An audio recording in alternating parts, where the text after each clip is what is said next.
আমি সার্জন কৃষ্ণা মজুমদার, সহযোগী অধ্যাপক, জেনারেল অ্যান্ড ক্যান্সার সার্জারি বিভাগ, IPGMR, সাবেক BSMMU, যাকে আপনারা পিজি হসপিটাল হিসাবে চেনেন। বর্তমানে আমি আনোয়ার খান মডার্ন হসপিটালে নিয়মিত চেম্বার করছি এবং অপারেশন করছি, এবং শুক্রবারেও আমি অপারেশন করি, বা যে কোনো সরকারি ছুটির দিনেও আমি অপারেশন করি। কতগুলো প্রশ্নের উত্তর দেওয়ার জন্য আপনাদের কাছে আমি আজকে এসেছি। প্রশ্নগুলো কিন্তু অনেক সহজ, কিন্তু অনেক কনফিউজড। যেমন আপনারা আমাকে মেসেঞ্জারে, আমার হোয়াটসঅ্যাপ অ্যান্ড আমার ইউটিউব চ্যানেল অ্যান্ড আমার যে পেজ আছে, যেখানে আপনাদের দোয়ায় মোর দেন 1 লাখ ফলোয়ার আছে, এদের প্রত্যেকের প্রশ্ন যদি 15 থেকে 20টা হয়, তো আমি ভাবলাম যে সত্যিই প্রশ্নের উত্তরগুলো দেওয়া উচিত। এর মধ্যে সবচেয়ে কমন প্রশ্ন হচ্ছে যে ম্যাডাম, আপনি পুরুষদের চিকিৎসা করেন কিনা। আজকে আমি আপনাদেরকে বলতে চাচ্ছি, অবশ্যই আমি পুরুষদের চিকিৎসা করি। কারণ আমি MBBS ডক্টর হয়েছি প্রথমে মানবদেহের উপরে পড়াশোনা করে। এরপর আমি FCPS ডিগ্রি অর্জন করেছি, এবং সাবসিকুয়েন্ট যে ডিগ্রিগুলো অর্জন করেছি সব কিছু মানবদেহ কেন্দ্র করে। মানবদেহ মানে মানুষ, এবং যে কোনো মানুষ, যেখানে জাতি, ধর্ম, বর্ণ, এনি প্রফেশন, ছোট বড়, প্রত্যেকটা মানুষের চিকিৎসা আমরা চিকিৎসকরা করে থাকি।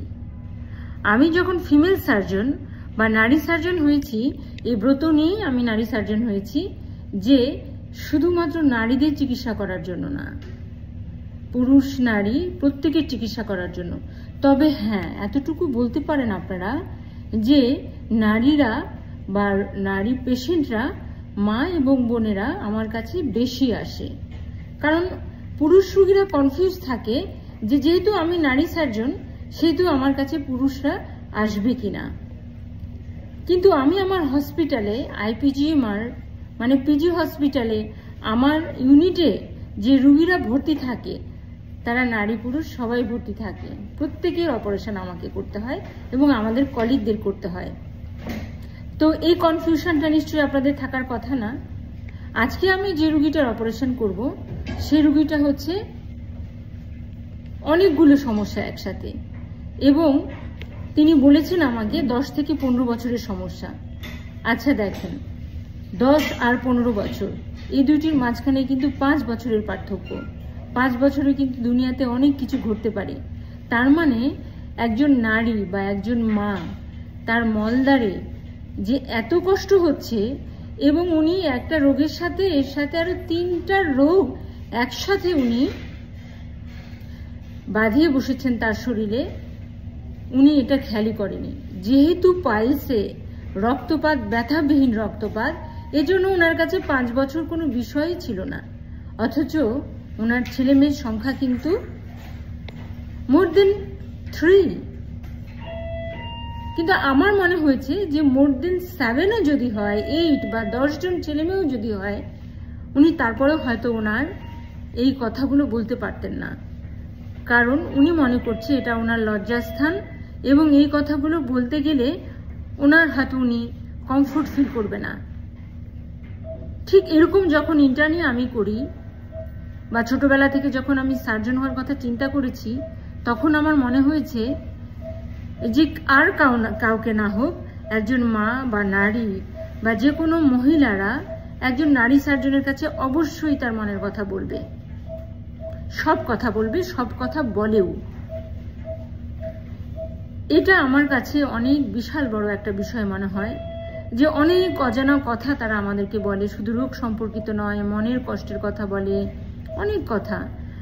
আমরা রোগ সম্পর্কিত কথা শুনেই হয়তো চুপ করে বসে থাকি না, অন্যান্য কথা বলে তার সাথে কাউন্সেলিং করি, তাকে মোটিভেট করি। এই রোগীটি কিন্তু শিক্ষিত, এবং উনি ঢাকায় থাকেন। এর চেয়ে আর বেশি কিছু আমার পক্ষে বলা সম্ভব না। ওনার 15 বছর ধরে পাইলসের সমস্যা, এবং এর সাথে উনি ক্রনিক অ্যানাল ফিশার এবং এতগুলো অ্যানাল ট্যাক্স যে আমি এতগুলো দেখিনি। সাধারণত একটা অ্যানাল ট্যাক্স বা দুইটা নিয়ে থাকে বা তিনটা, ওনার 5টা অ্যানাল ট্যাক্স, মোর দেন 3। এবং এতগুলো অ্যানাল ট্যাক্স বা সেন্টিনাল পাইলস আমরা যদি কাটাছেঁড়া করে অপারেশন করি, তাহলে কিন্তু ওই যে বলে না অনেকেই যে মলদ্বারে কাটাছেঁড়া করে অপারেশন করলে মল নাকি ধরে রাখা যায় না, সব সময় মল ঝরতে থাকে। এটা কিন্তু কাটাছেঁড়া করে অপারেশন করব না, এটা আমি লেজার পদ্ধতিতে অপারেশন করব। এবং এর সাথে ওনার লেফট 3rd ডিগ্রি পাইলস। আপনারা গুগলে আমার চেয়েও অনেক কিছু বেশি জানেন, যে গুগলে সার্চ করলে আপনারা দেখতে পান যে পাইলস কত ধরনের হয়। 4 ধরনের পাইলস হয়, 1st, 2nd, 3rd and 4th degree piles. Owner left 3rd degree piles, তার সাথে ক্রনিক অ্যানাল ফিশার, যার কারণে ওনার অ্যানাল ওপেনিং বা মলদ্বারটা এত বেশি ন্যারো বা চিকন হয়ে গেছে যে ওনার আগে পায়খানা যখন শক্ত হতো তখন উনি বলতেন যে ওনার স্টুল পাস করতে অসুবিধা হচ্ছে। আর আমি এখন যখন ওনাকে বললাম, এখন বোধ করি আপনার স্টুল যদি নরমও থাকে তারপরেও স্টুল পাস করতে আপনার বেশ কষ্ট হয়, জ্বালা পোড়া করে, ইচিং হয় বা চুলকানি হয়, রক্তপাত হয়, ব্যথা হয়, অনেক সময় ফোড়া হয়। এবং এখান থেকেই কিন্তু ইনফেকশন হয়ে ফোড়া ফেটে ফিস্টুলা পরিণত হয়। এইগুলো সব রোগ উনি একসাথে নিয়ে এসেছেন আমার কাছে। এবং ওনার প্রোক্টোস্কোপি এবং শর্ট কোলোনোস্কোপি করে দেখা গেছে যে ওনার মলদ্বার থেকে ভিতরে একটা পলিপও আছে। ওনার এজ মোর দেন 55 ইয়ার্স। এই এজে একটা পলিপ থাকায় এটা আমরা স্বাভাবিকভাবে দেখি না, এবং এই পলিপটাও আমরা লেজার দিয়ে অপারেশন করব। তাহলে একটা লেজার সার্জারির মাধ্যমে একই সময়ে ওনার 15 বছরের সমস্যা আমি 15 মিনিটে সমাধান করব। অবাক হচ্ছেন? হ্যাঁ, 15 মিনিটে সমাধান করব, কারণ অপারেশনের সময়টুকু 5 থেকে 10 মিনিট। কিন্তু পেশেন্টকে রেডি করা, পেশেন্টের প্রেশার, ব্লাড প্রেশার, ডায়াবেটিস, পেশেন্টের হাইড্রেশন মেনটেন হচ্ছে কিনা, পেশেন্টকে এনেমা দেওয়া, পেশেন্টকে পজিশনিং করা, আমার লেজার মেশিনটাকে ঠিক মতো সেট আপ করা, কারণ লেজার মেশিন থেকে যে লেজার রশ্মিটা বের হবে ইজ অ্যাবসলিউটলি ম্যাথমেটিক্যাল। আমি পাইলস অপারেশনের সময় কতটুকু লেজার রশ্মি মেশিন থেকে আমি ডেলিভারি দিব পেশেন্টের বডিতে, এটা একদম ম্যাথমেটিক্যালি আমাকে শো করবে। এখানে 1%ও চান্স নাই যে আমি 1 জুলের পরিবর্তে 3 বা 4 জুল দিতে পারি। This is the channel, this is the challenge. এটা একটা লেজার সার্জনের চ্যালেঞ্জ। কিন্তু চ্যালেঞ্জটা চ্যালেঞ্জে থাকে না, প্রিভিয়াস এক্সপিরিয়েন্স, ট্রেনিং, কাজের দক্ষতা, ম্যান বিহাইন্ড দ্য মেশিন। আপনি একটা মেশিনকে কি করে পরিচালিত করবেন, এটা শুধু বইপত্র পড়লে হবে না, আপনাকে হ্যান্ডস অন ট্রেনিং করতে হবে। এবং এই short term long term outcome, মানে একটা লেজার পদ্ধতিতে পাইলস অপারেশনের শর্ট টার্ম এবং লং টার্ম আউটকাম কেমন বা রেজাল্ট কেমন, তদুপরি ক্রনিক অ্যানাল ফিশারের short term long term outcome কেমন, এবং ফিস্টুলা অপারেশন লেজার পদ্ধতিতে করলে কত ধরনের সুবিধা হয়, এই প্রত্যেকটা সাবজেক্টের বিষয়ে আমার ইন্টারন্যাশনালি জার্নাল পাবলিশড আছে।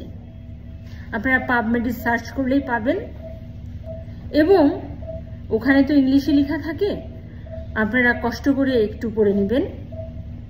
এই কথাগুলো আপনাদেরকে বলার অর্থ হচ্ছে যে এই রুগীটির যখন আমি অপারেশন করতে ভিতরে ঢুকি অপারেশন থিয়েটারে, তখন ওনার ছেলে আমাকে জিজ্ঞাসা করে, ম্যাডাম লঙ্গ অপারেশন কি?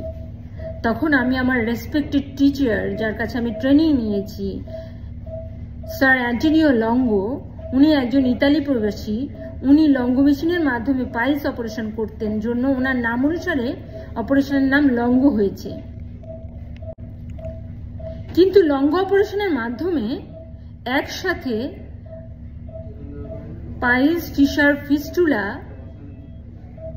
এবং অ্যানাল ট্যাক্স এতগুলো অপারেশন করা সম্ভব না, এবং হসপিটাল স্টে মিনিমাম 5 থেকে 6 দিন। কিন্তু লেজার অপারেশনের মাধ্যমে একই সাথে একই সময়ে piles, fissure, fistula, pilonidal sinus, polyp, এই 5টা রোগের অপারেশন আমি একসাথে করব এবং আউটকাম, এর রেজাল্ট, এর প্রত্যেকটা বিষয়ে এটা আমার ডকুমেন্টেড পাবলিশ পেপার আছে। এবং এই রোগীটার কাছ থেকে আমি 3 দিন পরে আমি রেজাল্ট জানবো। এবং এরকম তো আসলে অনেক রোগী আসে অপারেশন করে, আমি নিজেই চিনতে পারি না যে রোগীটার আমি একদিন আগে অপারেশন করেছি কিনা। এবং অপারেশন করতে যত কম সময় লাগুক না কেন, কারণ লেজার রশ্মি তো আমি 1 ঘন্টা ধরে মলদ্বারে রশ্মিটা দিতে পারবো না, তাহলে তো বার্ন হয়ে যাবে, টিস্যু বার্ন হয়ে যাবে, মাসেল বার্ন হয়ে যাবে, ফ্যাট বার্ন হয়ে যাবে, স্কিন বার্ন হয়ে যাবে, তখন তো আমাকে তাকে বার্ন ইনস্টিটিউশনে ভর্তি করতে হবে।